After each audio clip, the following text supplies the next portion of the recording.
नमस्कार, प्रवास Akshay news centre आप सभी का स्वागत है। नितिन नवीन की बहुप्रतीक्षित टीम का आज आखिरकार ऐलान हो ही गया। भारतीय जनता पार्टी के राष्ट्रीय अध्यक्ष नितिन नवीन ने संगठन में लंबे समय से चल रही कवायद को अंजाम देते हुए अपनी नई राष्ट्रीय टीम सामने रख दी है।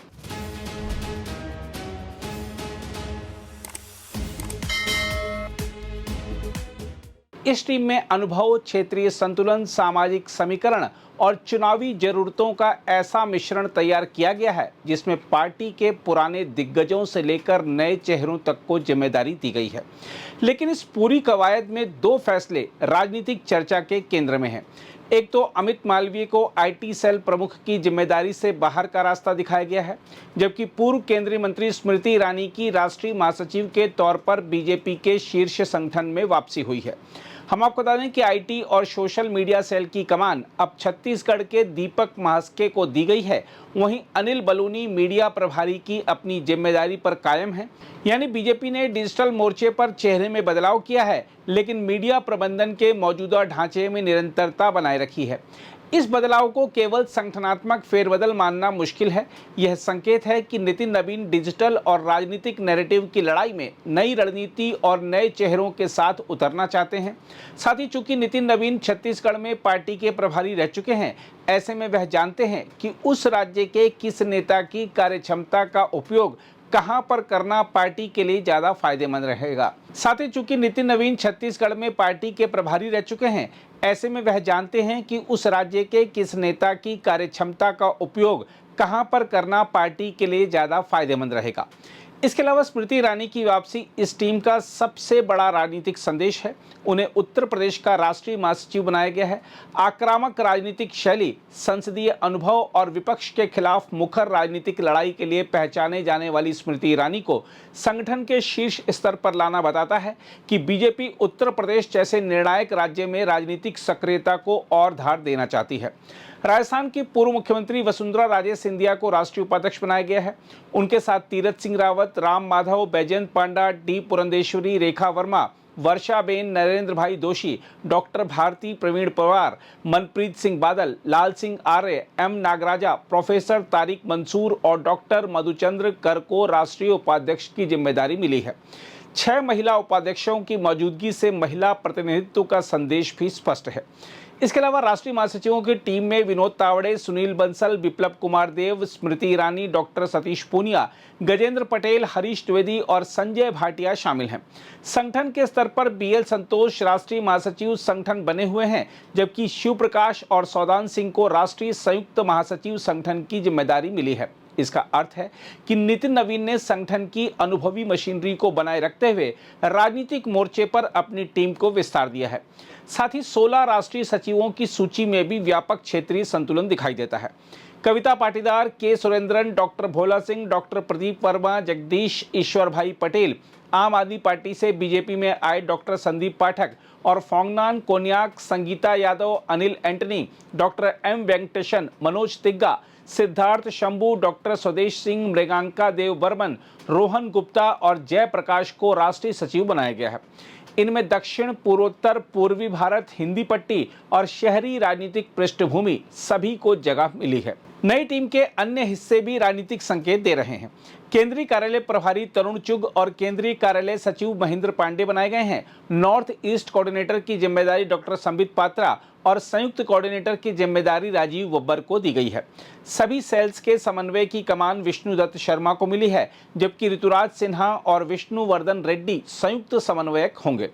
मोर्चों की कमान भी सामाजिक और चुनावी विस्तार को ध्यान में रखकर तय की गई है। युवा मोर्चा के अध्यक्ष डॉक्टर हेमंग जोशी, महिला मोर्चा की अध्यक्ष रूप कुमारी चौधरी, ओबीसी मोर्चा के अध्यक्ष अमरपाल मौर्य, किसान मोर्चा के अध्यक्ष बंसीलाल गुर्जर, एससी मोर्चा के अध्यक्ष शिवेश कुमार राम, एसटी मोर्चा के अध्यक्ष डॉक्टर मन्नालाल रावत और अल्पसंख्यक मोर्चा के अध्यक्ष कुंवर बासित अली बनाए गए हैं। इससे बीजेपी ने समाज के अलग अलग वर्गों के बीच संगठनात्मक पहुंच को मजबूत करने की कोशिश की है। वित्तीय मोर्चे पर केंद्रीय मंत्री पीयूष गोयल को राष्ट्रीय कोषाध्यक्ष और राजस्थान के राजेश मंगल को संयुक्त कोषाध्यक्ष बनाया गया है। पीयूष गोयल के प्रशासनिक और आर्थिक अनुभव का लाभ संगठन के वित्तीय प्रबंधन को मिल सकता है। पीयूष गोयल पहले भी पार्टी के राष्ट्रीय कोषाध्यक्ष रह चुके हैं। यहाँ सवाल यह है कि अब देखना यह होगा कि एक व्यक्ति एक पद के सिद्धांत को महत्व देने वाली बीजेपी क्या पीयूष गोयल से केंद्रीय मंत्री का पद छोड़ने को कहती है या फिर वह दोनों पदों पर बने रहेंगे। कुल मिलाकर नितिन नवीन की टीम का संदेश साफ है कि बीजेपी अब संगठन को केवल पदाधिकारियों की सूची के रूप में नहीं बल्कि चुनावी मशीनरी के रूप में कसना चाहती है। राम माधव की रणनीतिक समझ, वसुंधरा राजे का जनाधार, स्मृति ईरानी की आक्रामक राजनीतिक शैली, सुनील बंसल का संगठनात्मक अनुभव, पीयूष गोयल की प्रशासनिक क्षमता और दक्षिण पूर्वोत्तर से आए नेताओं का क्षेत्रीय अनुभव पार्टी के लिए अलग अलग मोर्चों पर उपयोगी साबित हो सकता है। लेकिन असली चुनौती भी यहीं से शुरू होती है। अलग अलग क्षमताओं और महत्वाकांक्षाओं वाले नेताओं को एक सूत्र में बांधना, राज्यों में गुटबाजी को नियंत्रित करना, डिजिटल नैरेटिव को विपक्ष के हमलों के सामने प्रभावी बनाना, संगठन और सरकार के बीच तालमेल कायम रखना और आगामी चुनाव में इन नियुक्तियों को वास्तविक वोटों में बदलना आसान नहीं होगा। नितिन नवीन ने टीम चुन ली है। अब इस टीम को परिणाम देने वाली राजनीतिक ताकत में बदलना उनकी सबसे बड़ी परीक्षा होगी। इस बीच प्रधानमंत्री नरेंद्र मोदी, बीजेपी अध्यक्ष नितिन नवीन, केंद्रीय गृह मंत्री अमित शाह समेत तमाम केंद्रीय मंत्रियों और पार्टी नेताओं ने नई टीम को बधाइयां दी हैं। बहरहाल आइए देखते हैं नई जिम्मेदारी मिलने के बाद पार्टी के नए पदाधिकारी क्या कह रहे हैं। प्रधानमंत्री आदरणीय नरेंद्र मोदी जी का, हमारे गृह मंत्री का और हमारे पार्टी के राष्ट्रीय अध्यक्ष आदरणीय नितिन नवीन जी के साथ हमारे सभी वरिष्ठों का मैं धन्यवाद देना चाहता हूँ, जिन्होंने एक महत्वपूर्ण जिम्मेदारी मुझे संगठन में दी है। मैं उनका हृदय से आभार व्यक्त करता हूँ। और निश्चित तौर पर जो पार्टी के विस्तार को लेकर सर्वस्पर्शी सर्वव्यापी के जो संकल्प के साथ में भारतीय जनता पार्टी काम कर रही है, नए लक्ष्यों के साथ में देश भर में भारतीय जनता पार्टी की सरकार की योजनाएं नीचे तक पहुंचे और संगठन का विस्तार हो, ये तमाम विषयों को लेकर पार्टी ने संगठन में दायित्व दिया है। और निश्चित तौर पर मैं एक छोटा सा कार्यकर्ता हूँ, लंबे समय से संगठन में काम कर रहा हूँ, इसलिए इस दायित्व को करते करते जो भी संगठन का निर्देश होगा उसको हम 100% सुशासन करने का प्रयास करेंगे। आप जो टीम में आए हैं, पूरा प्रतिनिधि मंडल निकाय चुनाव के लिए, उनमें से आपको, हरीश जी को, रोहन गुप्ता जी को भी बड़ी जिम्मेदारियां मिली है। जयपुर कितना शुभ रहा है आप लोगों? निश्चित तौर पर पार्टी ने हमको यहाँ पर काम के लिए दृष्टि से भेजा है और हम सब लोग अभी राजस्थान के स्थानीय नगर पालिका और नगर निगम के चुनाव के लिए आए हैं और यहाँ पर काम करते करते ही नए दायित्व की घोषणा है। निश्चित तौर पर जो भी स्थिति राजस्थान में बनी है, हम पूरे ताकत से यहाँ पर चुनाव लड़ेंगे और विजय प्राप्त करेंगे। संगठन और सरकार के सामने एक जेन जी की नई चुनौती है, इसको किस रूप में देखेंगे? क्योंकि आप भी युवा पीढ़ी के प्रतिनिधि माने जाते हैं। सब अच्छा होगा, वो भी सब हमारे मित्र लोग हैं, हमारे सब बालक हैं, उनके बारे में सकारात्मक सब दृष्टिकोण है, सब उनको मिलकर काम करेंगे। राष्ट्रीय अध्यक्ष श्री नितिन नवीन जी ने आज जो नई कार्यकारिणी घोषित की है, मुझे भी पहले भी जिम्मेदारी थी, लेकिन एक नई जिम्मेदारी मुझे दी है। मैं उसके लिए उनका हृदय की गहराई से बहुत बहुत आभार व्यक्त करता हूँ, धन्यवाद देता हूँ। मुझे लगता है कि माननीय प्रधानमंत्री जी, माननीय गृह मंत्री जी, हमारे माननीय संतोष जी और नड्डा जी, सब ने मिलके माननीय अध्यक्ष जी के नेतृत्व में एक ऐसी टीम का गठन किया है जो सामाजिक संतुलन भी कहीं ना कहीं बना हुआ है, भौगोलिक संतुलन की दृष्टि से, अनुभव की दृष्टि से, अनुभव सत्ता की दृष्टि से भी और संगठन की दृष्टि से भी। तो मुझे लगता है आने वाले समय में संगठन और सत्ता के विस्तार में कहीं ना कहीं राष्ट्रीय अध्यक्ष जी के साथ ये पूरी टीम हनुमान अंगद की तरह कहीं ना कहीं काम करते हुए पार्टी को आगे बढ़ाने का काम करेगी। देखिए, पहले तो मैं प्रधानमंत्री का, श्री नरेंद्र भाई मोदी का, हमारे पार्टी अध्यक्ष नितिन नवीन का और गृह मंत्री श्री अमित शाह का धन्यवाद देना चाहता हूं कि इन्होंने इस लायक समझा हम लोगों को कि दोबारा ये जिम्मेदारी दी। इसके अलावा देखिए, ऐसा है, जो भी पार्टी का आदेश होगा उस हिसाब से काम किया जाएगा। जो भी जिम्मेदारी पार्टी देगी उसको सिंसियरिटी से और पूरी डेडिकेशन से किया जाएगा। देखिए, जितनी भी गवर्नमेंट की स्कीम्स चल रही हैं, किसी भी सेक्टर में हो गवर्नमेंट की स्कीम, स्वच्छ भारत हो, आवास योजना हो, कोई भी स्कीम हो, सब स्कीम जो है वो विदाउट डिस्क्रिमिनेशन चल रही हैं।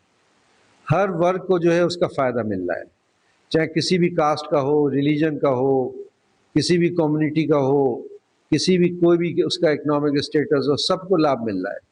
सबको साथ लेके और सबको विकास करना, यही हम लोग चाहते हैं।